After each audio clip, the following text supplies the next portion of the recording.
देखो, दो बातों का घोषणा करने आज हम यहाँ आए हैं, ठीक है।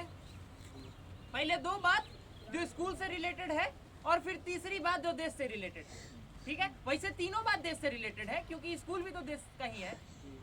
पहली बात ये कि आज से हमारे प्रधानाचार्य राजेश सर जो हैं उनका नवादा में कार्यकाल शुरू हो गया। तो यहाँ पे कार्यकाल उनका समाप्त नहीं हुआ है, उनका कार्यकाल यहाँ वैसे ही चलता रहेगा जैसे भगवान राम अगले 14 साल तक खड़ाओं के माध्यम से शासन किए थे, ठीक है। उनके नेतृत्व में अगर ये स्कूल खुला है तो हमेशा उनके मार्गदर्शन में ही ये स्कूल चलता रहेगा। ऐसा नहीं है कि उनके होने या ना होने से यहाँ पर फर्क पड़ेगा, केवल भौतिक तौर पर ये फर्क होगा कि वो यहाँ पे दिखाई नहीं देंगे।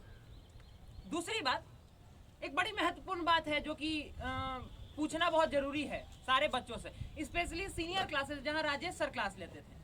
राजेश सर जब से एसएसटी नहीं पढ़ा रहे हैं तब से एसएसटी हम पढ़ा रहे हैं। और मेरा एक सवाल है कि यहाँ पे कितने लोग हैं जिनको एसएसटी में प्रॉब्लम है मेरे पढ़ाने से? अगर प्रॉब्लम है तो स्ट्रेट फॉरवर्ड बोलिए। आपको अगर कोई और रिप्लेसमेंट चाहिए तो कोई दिक्कत नहीं है, स्कूल उसके लिए अवेलेबल है, स्कूल आपको रिप्लेसमेंट देगा, आपकी समस्या का समाधान होगा। किसी को प्रॉब्लम नहीं है? पक्का ना? ये तो आप लोग डायरेक्टली कह रहे हैं। जब किसी को प्रॉब्लम नहीं है तो इस बात का र्यूमर क्यों फैलाया जा रहा है कि राजेश सर के ना होने से स्कूल में कुछ रहा ही नहीं, स्कूल में फलाने सब्जेक्ट के टीचर नहीं है, इस सब्जेक्ट के टीचर नहीं है, उस सब्जेक्ट के टीचर नहीं है। कौन से सब्जेक्ट के टीचर नहीं है जरा हमको कोई बताए। जूनियर क्लासेस में तो किसी सब्जेक्ट का कोई आपत्ति है ही नहीं, और सीनियर क्लासेस में जिस सब्जेक्ट के टीचर नहीं रहते हैं वो सब्जेक्ट तो हम खुद आके ले लेते हैं, तो कहीं पे किसी प्रकार की कोई समस्या नहीं रह गई। दूसरी बात रही है, राजेश सर का कार्यकाल आज समाप्त हुआ है, आज से हिंदी में पूनम मैम जाएंगी सीनियर में 9 और 10 में, तो वो भी समस्या का समाधान हो गया।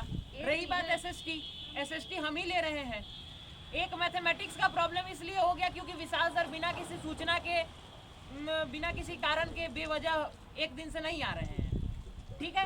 तो अगर वो आएंगे तो बहुत बढ़िया बात है, अगर वो नहीं आएंगे तो वो भी आपके लिए विकल्प ढूंढ लिया जाएगा। एक दिन के वजह से ये र्यूमर फैला देना कि स्कूल में टीचर नहीं है और फिर आपके गार्जियन का कॉल आ जाना, ये कहीं से भी शोभनीय बात नहीं है।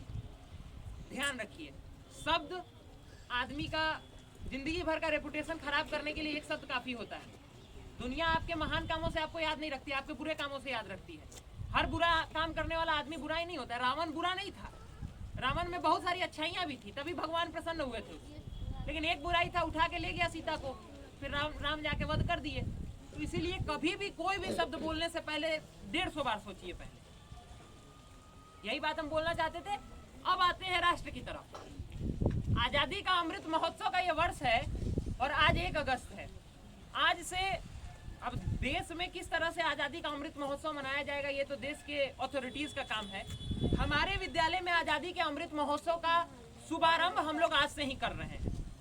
इसलिए कर रहे हैं क्योंकि आज 1 अगस्त है और 1 अगस्त पुण्यतिथि है स्वर्गीय बाल गंगाधर तिलक जी की। बाल गंगाधर तिलक, कांग्रेस की स्थापना 1885 में हुई, 28 दिसंबर को। 1885 में जब कांग्रेस की स्थापना हुई तब से कांग्रेस एक सेफ्टी बॉल्व का ही काम करती थी। एक अंग्रेजी अधिकारी थे, वही स्थापना कर दिए इसलिए ताकि अपना शासन को लंबा करते जाएं और भारतीयों का शोषण करते रहा जाए। परंतु 20वीं सदी के शुरुआती दशकों में इस देश में एक नाम आया, एक नाम नहीं वो 3 जोड़ी थी, लाल, बाल और पाल के नाम से जानी जाती है। 8 क्लास में पढ़ना भी है सिलेबस में। उसमें से एक थे बाल गंगाधर तिलक। बाल गंगाधर तिलक सबसे पहले बोले थे और उनके बाद को ही कोट करके हम ये बताएंगे कि आज हम आजादी का महोत्सव आज से क्यों शुरू कर रहे हैं। वो कहे थे कांग्रेस को कि साल में एक दिन टर करने से मेढक की तरह आजादी नहीं मिलने वाली, क्योंकि कांग्रेस साल में केवल एक दिन का सम्मेलन किया करती थी। उसी तरीके से 75 वर्ष के आजादी का ये महा महोत्सव जो है वो केवल एक दिन आ करके हम लोग उस दिन झंडा फहरा देंगे, जनगण गा लेंगे, 2-4 बार भारत माता की जय का नारा लगा लेंगे, तो इससे किसी भी हिसाब से सफल नहीं होगा। इसको सफल बनाने के लिए ये जानना जरूरी है कि जो लाखों लोग हमारे लिए बलिदान दे करके आज इस भूमि को इस काबिल बना पाए हैं कि हम लोग सांस ले पा रहे हैं खुली हवा में, उनके योगदानों को हम भुला ना पाए। क्योंकि अगर हम उनके योगदानों को भुलाएंगे तो फिर आने वाली पीढ़ी हमको किसी काम का नहीं समझेगी। समझ में आ रहा है? थोड़ा तो ताली बजाओ भाई।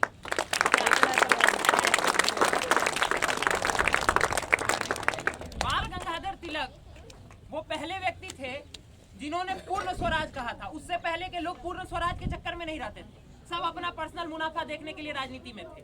कुछ कहते थे कि अंग्रेजों के ही अंडर अपना हम सरकार चला लेते हैं, कोई दिक्कत नहीं है, अंडर में खेल लेते हैं, क्या दिक्कत है, बस अंग्रेजों का पूजा ही तो करना पड़ेगा, बाकी सब तो ठीक ही है। उनका तो कुछ जा नहीं रहा था, वो लोग तो पैसे वाले लोग थे, और वो वही लोग थे जो अंग्रेजों का केस लड़ा करते थे और पैसा घर में इकट्ठा किया करते थे।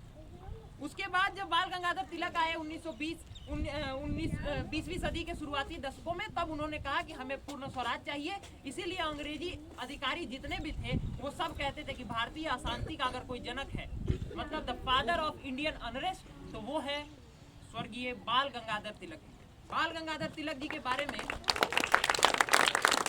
इतना कुछ बताया जा सकता है कि ये पूरा का पूरा दिन खत्म हो जाएगा, लेकिन बहुत कुछ हम नहीं कहेंगे क्योंकि तुम लोगों का समय वेस्ट भी नहीं होना चाहिए। पढ़ाई के ऊपर भी ध्यान देना है, पूर्व को याद करते हुए भविष्य का भी ध्यान रखना है, क्योंकि हम हर बार कहते हैं कि हम ही वो पीढ़ी है जो 75 साल भले आज़ादी का मना रहे हैं, लेकिन 100 वर्ष जब मनेगा तो हम लोगों को वहाँ पे काम करना है। तो हमारा लक्ष्य फ्यूचर को देख करके।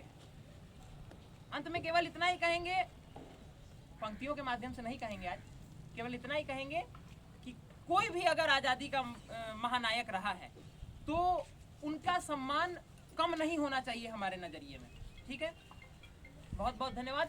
लास्ट में उस दिन वाली पंक्ति कहेंगे कि लुटाकर जान खुद इंसानियत की जान हो जाना, समर्पित यूं वतन की एक दिन पहचान हो जाना, और किसी मजहब से ऊपर उठ जियो तो जिंदगी ऐसे तुम्हारे नाम का मतलब हो हिंदुस्तान।